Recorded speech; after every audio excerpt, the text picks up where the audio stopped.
안녕하세요, 마초입니다. 사주 보는 방법에 대해서 설명드릴게요. 저희가 만세력 찾는 방법 첫 번째 시간에 설명드린 적이 있었죠. 그래서 어플이나 아니면은 웹 여기에서 만세력 검색하시고, 또 저는 이제 사주바주라고 하는 어플을 활용하는데요. 여기에 생년월일을 딱 치고 태어난 시 적으면 사주로 이렇게 바꿔가지고 표기가 됩니다. 그걸 사주팔자라고 얘기를 하고, 그걸 바탕으로 우리가 사주 일간별 특징도 찾아보고 태어난 월에 대해서 특성도 알아보고, 그 태어난 월과 일간의 특성에 맞게 음양오행의 배합이 어떻게 구성됐는지를 판단하는 게 바로 사주팔자 보는 방법일 텐데요. 그러면 가장 처음에 기본적으로 저희가 사주 8개는 이렇게 찾아냈잖아요. 그래서 위에 있는 글자가 천간, 지지, 밑에 있는 글자가 지지, 이렇게 해서 연월일시 사주와 8글자 팔자에 대해서 말씀을 드렸죠. 지금 제 사주를 여기에 풀어봤어요. 생년월일을 넣고 태어난 시를 집어넣어서 이렇게 8글자가 나왔습니다. 즉 오른쪽부터 정사년, 경술월, 갑인일, 정묘시다라고 얘기를 하고, 지금 설명드리는 저희 일간별 운세북이 있죠. 월별 운세. 그거는 지금 여기 간목이라고 하는 연월 1 중에 일간별 특징으로 설명드리는 중이에요. 그리고 중요한 요소가 있는데 바로 태어난 월령이 중요하다입니다. 어느 계절에 태어났는지가 굉장히 중요하거든요. 사주팔자에서는. 봄에는 봄에 맞는 역할이 있고 여름에는 여름에 맞는 역할이 있겠죠. 각 계절마다 해야 될 역할이 있어요. 무엇이냐? 봄에는 나무가 잘 자라고 성장해야겠죠. 그리고 여름에는 꽃을 피우고 이렇게 번식을 해야 되는 걸 뜻하고, 가을은 결과, 결실, 열매를 맺어야 되고, 겨울에는 그것을 잘 응축해서 다시 땅으로 거두는 모습, 그것을 근묘, 화실, 생장, 성멸, 이런 식으로 자연의 순환이 그 계절에 들어가 있다라고 볼 수 있습니다. 그러니까 요 술월이라고 하는 계절의 특징은 금이라고 하는 가을의 특징이 들어가 있고, 신유술, 이 가을 중에서도 술이라고 하는 특징이 또 들어가 있겠죠. 저장하다, 모으다, 모든 것들이 완성된 상태다, 금의 끝자락이다 라는 의미가 있는 것처럼요. 그리고 우리가 팔품이라는 의미로 창광 선생님께서 계절의 기운을 나눠서 거기에 맞는 음양오행의 배합을 구분해서 설명을 해주시는데, 저도 그 공부를 따르고 있고요. 그러니까 이제 이 계절의 절기도 중요해요. 절기도 중요해서 저희 사주혁명 채널에서는 절기 이야기도 같이 말씀드리고 있잖아요. 그래서 자축월, 임묘월 이렇게 해서 이분이지가 중요한데, 첫 번째로 동지와 하지가 중요해요. 그게 자월과 오월을 뜻합니다. 동지 기준, 하지 기준. 동지는 자월이고요. 하지는 5월에 있는데, 이 동지와 하지를 통해서 온도의 변화가 생겨요. 점점점 추워지고 점점점 따뜻해지고. 그래서 그 큰 기준점이 자오, 자월과 5월, 동지, 하지가 중요하다. 그 다음에는 묘유라고 하는 춘분과 추분의 기운이 중요해요. 묘월과 유월을 뜻하거든요. 그래서 춘분과 추분을 통해서 습도의 변화가 일어나게 됩니다. 점점점 습해지고 점점점 건조해지고, 습도가 올라갔다가 습도가 빠지고, 이 모습들이 온도, 습도, 이 변화를 통해서 우리가 계절과 기후가 만들어지고, 이 계절과 기후에 따라서 만물이 생장성멸, 성장하고 만들어지고 다시 사라지고 거두는 모습, 이 순환 상생이 이루어지는 특징의 이 기준점이 바로 이분이지예요. 동지와 하지, 춘분과 추분. 자, 그래서 이 계절, 월지라고 하는 특징에는 계절의 기운이 담겨져 있죠. 그 특징은 이분이지, 동지와 하지, 그리고 춘분과 추분이라고 하는 그 묘유, 자오, 묘유라고 하는 4개의 기준점과 인신사해라고 하는 입춘, 입하, 입추, 입동이라고 하는 이 사립, 이것을 통해서 8개로 나눠요.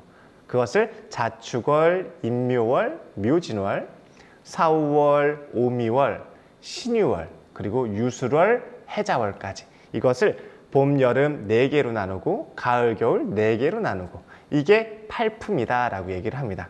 그럼 저 같은 경우는 이 유술월이니까 추분 이후로 그리고 입동 전까지 이걸 유술월이라고 얘기를 합니다.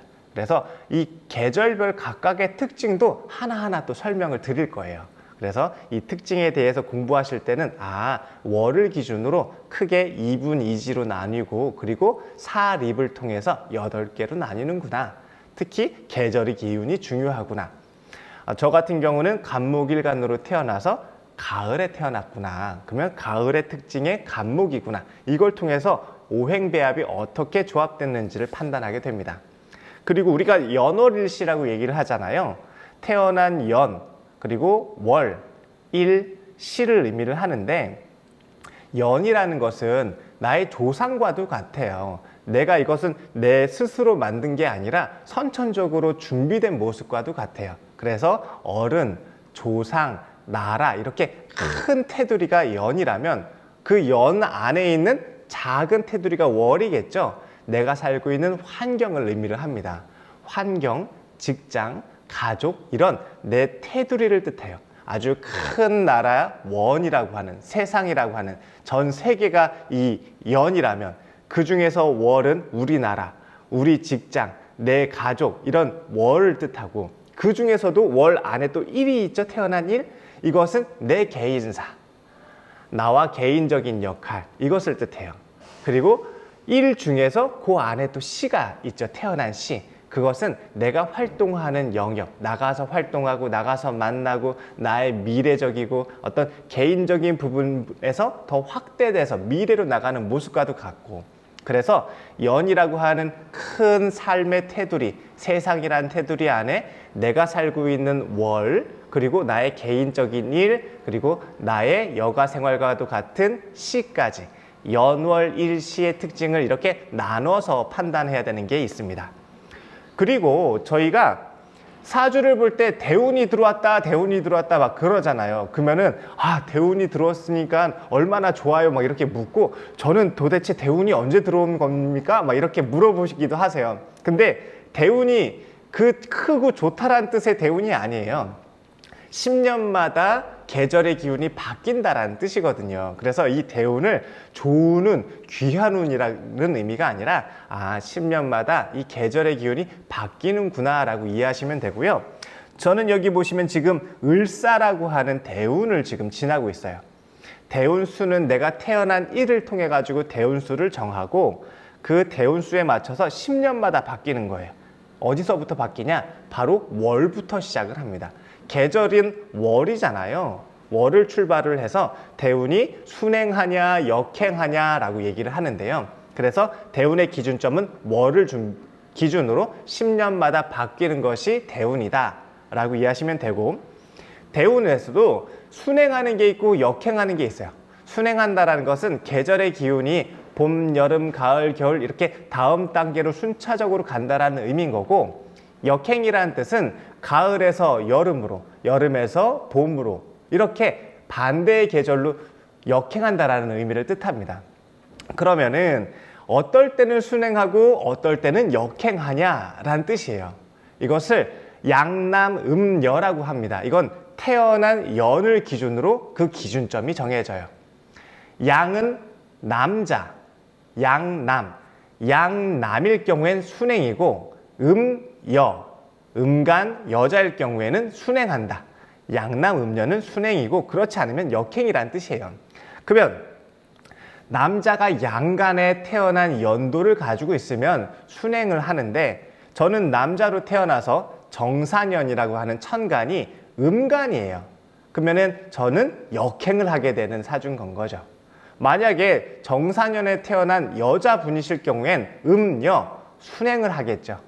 그렇게 이게 순행이냐 역행이냐를 판단하는 것은 월을 기준으로 태어난 연도가 양간이냐 음간이냐, 남자일 경우엔 양간일 경우엔 순행, 여자일 경우엔 음간일 경우에 순행. 남자가 음간에 태어나면 역행, 여자가 양간 연도에 태어나면 역행. 이렇게 대운의 기준점과 순행과 역행에 대한 의미를 이해하시면 될 것 같아요. 자, 오늘은 이제 사주를 그 다음 단계를 설명을 드린 건 거예요. 연월일시를 뽑은 연후에 태어난 월도 중요하고 연, 월, 일시의 각각의 특징이 다르다. 이걸 궁성론이라고 얘기를 하는데요. 이 바탕을 통해서 계절의 기운을 뜻하는 태어난 월을 바탕. 그래서 저는 가을에 태어난 간목일간이다. 그리고 우리가 이 계절의 특징은 절기를 기준으로 해서 그 의미가 부각이 되는데 그 기준점은 이분, 이지와 그리고 사립, 동지, 하지, 춘분, 추분, 그리고 입춘, 입하, 입추, 입동 이렇게 8개로 나뉜다. 각각의 특징은 하나씩 또 말씀을 드려볼게요. 그리고 대운이라는 것이 있다. 이 대운의 출발점은 월을 기준으로 10년씩 바뀌는 것을 의미하지 귀하고 좋은 운이 왔다는 뜻은 아니다.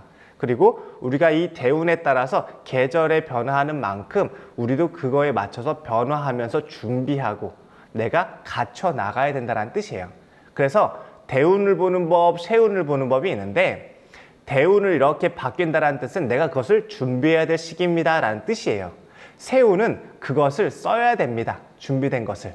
그래서 세운은 새로운 사람을 만나는 것과도 같다라고 얘기를 하고 대운에서는 내가 그것을 준비해서 내 것으로 만들어 나간다라는 의미가 있으니 대운에서는 준비를 하고 세운에서는 활용을 하는 게 바로 운 보는 방법이라 할 수 있습니다. 자, 오늘은 사주의 기본 구조와 연월일시의 특징, 그리고 계절의 의미, 그리고 대운의 순행과 역행까지 한번 설명을 드렸어요. 아마 한번 들으시면 잘 이해가 안 되실 수 있어요. 이 전 영상도 참고해 보시고 또 궁금하신 부분은 댓글 남겨주시면 조금 더 자세하게 추가 설명 드리도록 하겠습니다. 감사합니다. 저와 함께 공부하는 과정인 사주혁명 과정에서는 장학금 제도를 운영하고 있습니다. 돈이 없어서 힘들어서 그래서 공부 못한다라는 그러한 어려움은 더 이상 문제가 되지 않을 수 있습니다. 내가 열정을 가지고 의지가 있다면 얼마든지 충분히 공부할 수 있는 기회는 열려 있기 때문입니다. 동양 철학, 이 명리학이 단순히 점을 보거나 아니면 운명을 판단하는 데 그치지 않습니다. 이것은 내 삶을 이해하고 내 환경을 따르고 그리고 보다 더 넓은 시야를 갖춰서 내가 어떠한 나의 객관적인 인지를 할 수 있는, 그래서 삶의 지혜를 얻을 수 있는 그러한 힌트를 찾게 되는 학문이기도 합니다. 이 귀한 공부를 여러분들과 함께 나누고 싶습니다. 9월에 시작하는 사주혁명 과정, 여러분과 함께 재밌게 공부해 가도록 하겠습니다. 많은 참여와 관심 부탁드립니다. 감사합니다.